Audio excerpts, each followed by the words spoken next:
Not Made. I'm Rachel, and this is the Yarn Cave. We are going to do a little bit of unpacking from my most recent journey and all of the yarn stuff that I have from that, and then organizing some of that inventory and actually finishing up a couple of the projects that needed something extra that I didn't have at that time. So we're going to jump into that. There'll be quite a bit of time lapse going on, and then I'll pop in every so often and talk about the stuff, I guess.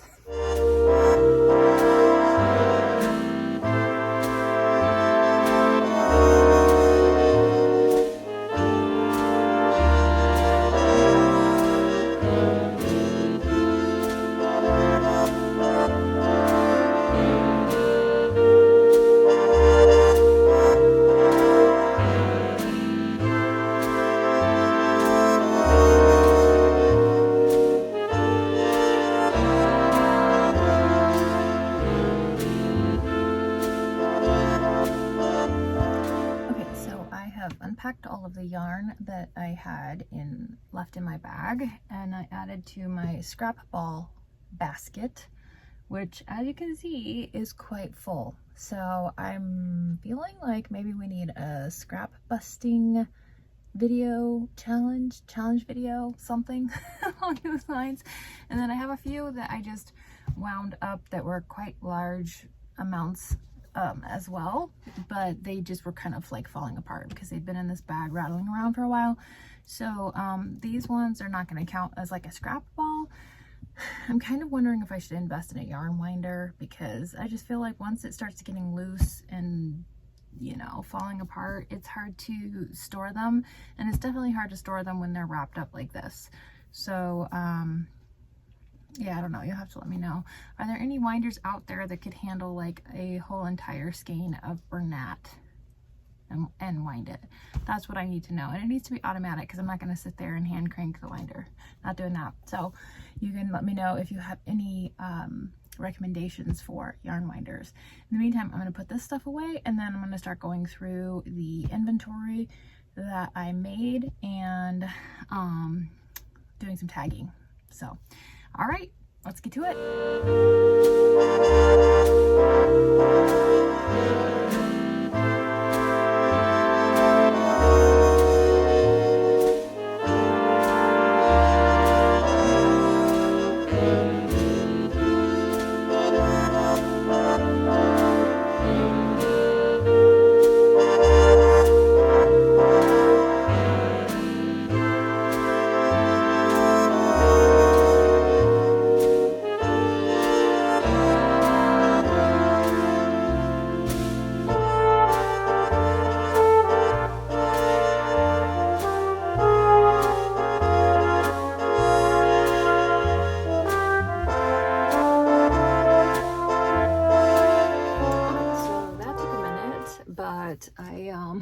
Look at this paper. It's just a wreck. I had written down the things that I wanted to make while I was away from my yarn cave, and then of course I wrote down the extra things that I made.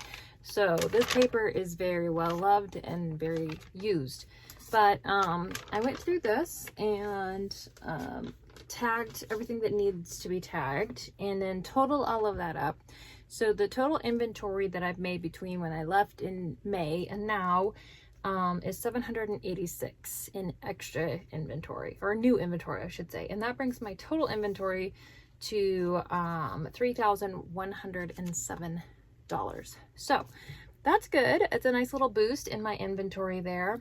I applied today to get into the Christmas market that I've done for the past couple of years.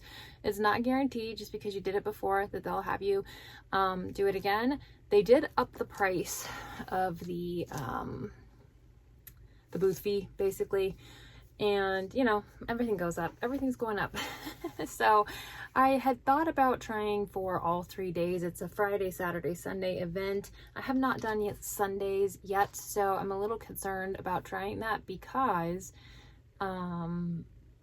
Sundays sometimes are dead. So I don't know how Sundays go with this market, but I just decided to go ahead and apply for Friday and Saturday again, like I've done in the past. It is quite exhausting because it's a ways away for us. So by the time it's over at 9:30, I can't remember when the market wraps up and we pack up and get out of there and drive home, it's a late night. So I'm thinking that the 2 nights will probably still just be good enough. And I didn't want to have to pay an additional days worth of a booth fee, especially since I don't know how Sundays do at that market. So anyway, I did apply for that. We'll see if I get in. And they did mention in their email that they take customer feedback into consideration, and that their customers are asking for more Christmas themed, so specifically Christmas themed items in the market. I always carry Christmas themed things in my booth because that's just, you know, I mean, crochet, you're gonna crochet Christmas stuff. So hopefully that will help me get in and be able to make a few things for that. But then I also have confirmed a event our market the Saturday after Thanksgiving. So that's the only one I currently have. They are talking about opening in that same location. That's the farm that I went to the last time. A market or two in October. So I got an email feeler, like how many of you guys are interested. It wouldn't be in the actual farm. It'd be adjacent or different lot place. I don't know. It's not quite going to be the exact same, but they are considering opening a couple of dates in October. So I did let them know that I was interested in that because I would like to do an October market before Halloween. I think that would be fun because I could, you know, make some specifically Halloweeny type things, but I don't know. So the only one that I know for sure I have right now is just the one after Thanksgiving. But I am going to start planning, like I will get into the Christmas one. I should know in like 2 weeks at the latest. So if that's the case, I want to start making sure I have enough things. So there's a few things that I want to make for sure. I want to do little nativity scenes with just the Mary, Joseph, and the baby in the manger. I've got a couple free patterns, I believe, pinned maybe on Pinterest for that. But if you have any, and they're, yeah. Anyway, so if you know of any of the patterns similar to that, or fail-proof Christmas patterns, I don't know. I'm probably gonna make some more little Christmas hat frogs. Those little things, they went well last year. I'll do some little itty bitty gingerbread men. I need to find like a medium-sized gingerbread man. I did some larger ones last time and they didn't sell well. I may still have one of those actually. So I'm gonna try to do the smaller gingerbread men. And we'll see how that goes. But anyway, I have plenty of inspiration for Christmas stuff. I just need to narrow it down and then focus in on a couple of those things. So all right, well, I've got the inventory done. That was great. Now I have a few items that need finishing up that for whatever reason I couldn't finish up as I was working on them at the ranch. So I'm gonna do that, and then we're gonna call it good on all of these plushies that are everywhere right now. I gotta figure out where I'm gonna put them. I think that I got all of the projects completely finished that I started that needed something here. So I finished up the little Snoopy. I put his little red collar on, and I gave him a back patch, but I'm not super thrilled with the way it came out, so I probably won't do that on any future Snoopies if I make more of these little guys. Then I finished the Grinch by giving him a heart and a scarf. So he is done and ready to go, and that will be a great addition for the Christmas market if I get in. Then I did put beards on 2 of my gnomes. Let's see, can you focus? There we go. I left the one without a beard because I kind of liked him without, but I thought these guys could use a beard. This guy could probably use more beard actually. I might go through and see if I can thicken it a bit. I don't know.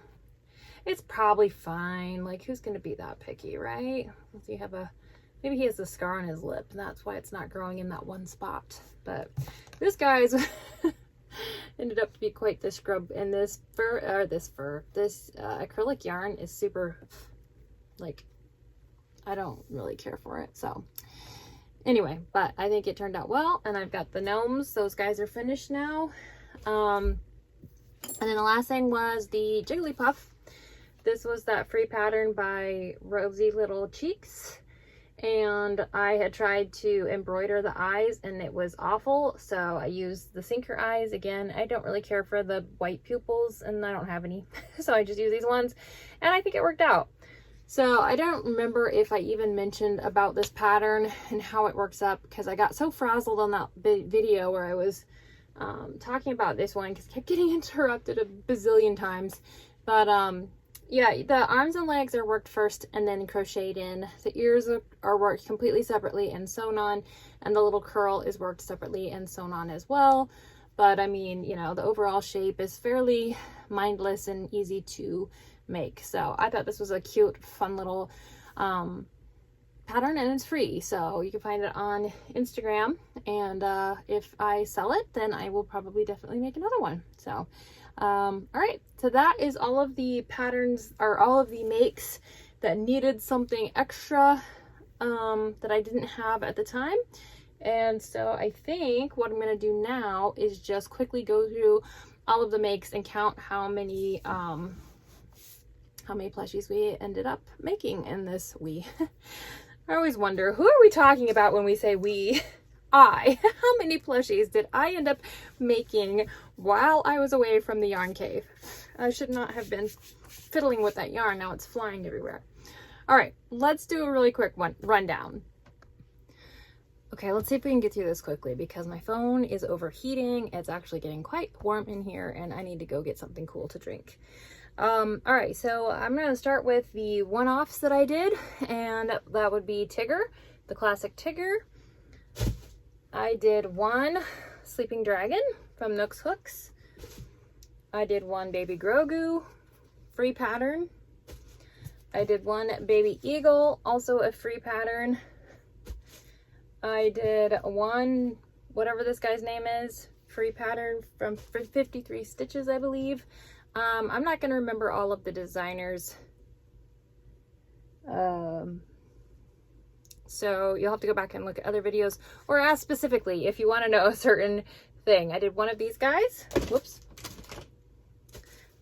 This was a compilation of a couple of free pattern, or a couple of, this pattern was free. This was a bun pattern.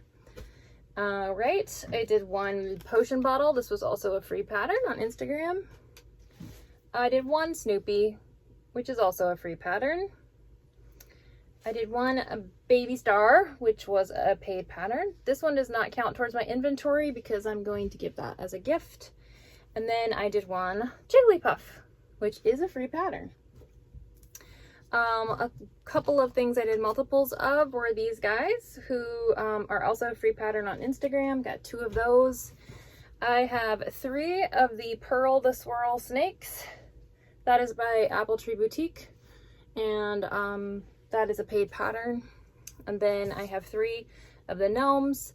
These are oh, your beard's getting worse. It's going crazy. These are free pattern. Free pattern on Instagram. It's got 3 of those guys. And then that was it for the multiples in that category. So let's talk about the bun patterns that I have completed. So we have Todd Fox. We have Puddles the Duck, the regular Puddles, and then we have the Snuggler Puddles. And we have Lily the Frog. And we also have her little brother Tad. We have Coop the chicken. Love him. Flutter here, butterfly. Coda Kitty. This is Coda the cat. Coda the kitten. I've got a pumpkin baby here. His little tassels there. We have Stinker. Stinker the skunk, whose hair was definitely a stinker, but he's really cute. Honey Bear, that's this one. And the Grinch. So I now have completed 20 of the 38 bun patterns. So that's pretty cool progress on that goal. I think I might be able to make it, although a couple of them I'm still a little bit concerned about. Oh, I don't have all of the things here. I made 2 of the Poggy's Place Critterlings, which are already in that thing. I'm not going to dig them out. They were penguins. And, oh goodness. And then I made 3 of the little mystery dumplings that I'm going to put in those containers that my daughters gave me. And this is also a free pattern on Instagram. Oh, goodness. All right. The next category is pattern tests that I did while I was at the ranch. And of course, we've got Ziggy. He was the latest one, Ziggy the Sloth with his fun hat. We had Ducky here, and this one also has a hat. I have clipped them on with stitch markers just so that the hats stay with the plushies that they belong with, and I will remove those at the market. Alrighty. I also had these chickens as a pattern test as well. Love those. Got 2 of those done. I got 2 of the Morty the mice from Cozy Buckeye. Those were a pattern test. I really enjoyed that one. I did the pig in the blanket. This one was super cute. I just love the way the pig turned out. I might make more of these pigs just without the blanket. Although the blanket's adorable too. And I did the Clementine cow from Pieces of Scrap. I did the kiwi version. So those were all pattern tests that I did while I was away from the yarn cave. Well, all in all, that was a total of 43 plushies that I did over the course of like 6 weeks. Which, you know, is probably not, well, actually, I take that back because I gifted 3, so it was like 47 plushies that I made. But yeah, I've given away at least 3 of them that I can think of off the top of my head. So that was not bad. I think that that's actually pretty good progress for me, considering that I have other things that I have to take care of and manage as well. And I'm not like in a race to create the most plushies on the planet, which is good because I don't think my hands could handle that. But I'm happy with this result. I enjoyed the progress that I made. I enjoyed seeing the yarn kind of dwindle while the plushie stash was growing. So it was a little bit challenging because I had to be kind of creative with the creatures that I made because I was limited in the colors that I brought with me. But really, honestly, you can use colors, any kind of colors, for pretty much anything. So I enjoyed the process. I had a great time, and hopefully this was fun for you to watch. And I will see you next time with something new. And yeah, I gotta get out of this room. It's too hot. Bye.